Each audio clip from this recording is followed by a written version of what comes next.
Now, without any further ado, after Governor John Sununu, we go to former House Majority Leader Tom DeLay, who made lots of news last time he was on this show. Hello, Congressman. Hey, hello, Steve. I'm a newsmaker. Yes, you are a newsmaker. That's why you're here. All right, so let's get right to it. Your analysis of yesterday, and it was obvious by the numbers that there are a lot of conservatives that don't trust Donald Trump. Why?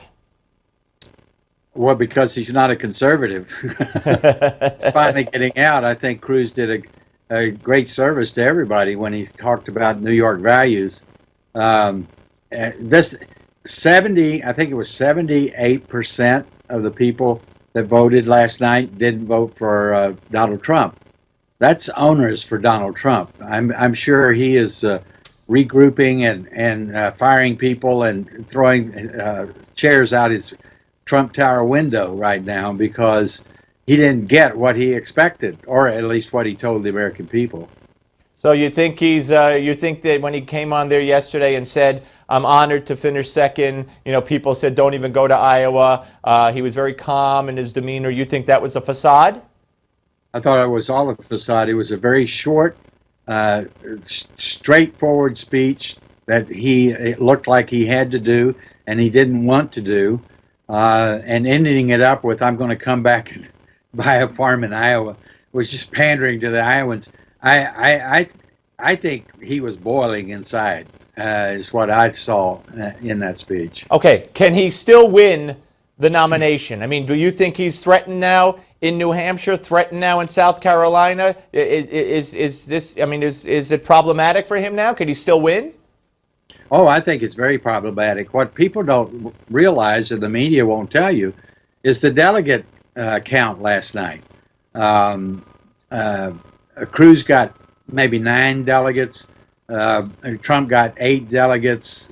Rubio got 8 delegates. So, I mean, this is like a gnat on a elephant's behind as far as an election goes. There's a lot more ahead of us. And certainly Trump can be part of that. I think it's a 3-man race now, unless Carson can do something or Jeb Bush can do something to elevate his numbers. But as people get out, they're not going to go to Trump. They've already exhibited they're not going to vote for Trump. So he's got a race on his hands. And the biggest thing is he can't stand there and say, "I'm leading in the polls, so I'm going to win." He's got to run a race. So do conservatives coalesce now around Cruz? Around Cruz? No, I think they coalesce around both Cruz and Rubio. I think if they want someone that has proven to stand up to the Washington cartel, as he calls it, Cruz is your man. But Rubio is also a conservative. I mean, he's a little bit more moderate than Cruz, but he's a man of faith.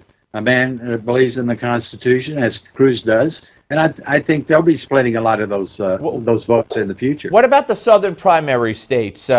Cruz or Trump? Who's better suited for those states right now, do you believe? Oh, definitely Cruz. No doubt about it.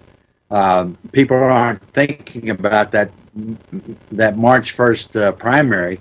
Many states, many of them in the South, I can tell you Texas is a major state with a lot of delegates, along with Florida and others.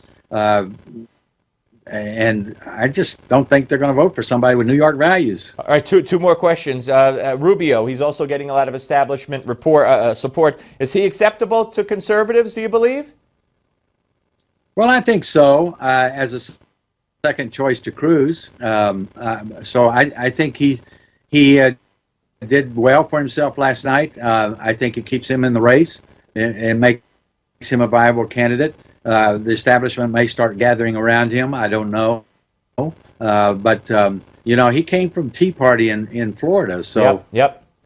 All right, let me ask you this, Congressman, 2 questions. 2-man race, Trump versus Cruz. Who survives? Who wins? Oh, I think Cruz does, if it's a 2-man race. All right, and then a 2-man race. What about Trump versus Rubio? I think Rubio wins. Of course, I'm a little biased. Right. Anybody but Trump. I hear you. Congressman, great to talk to you, as is always the case. Thank you very much, my friend.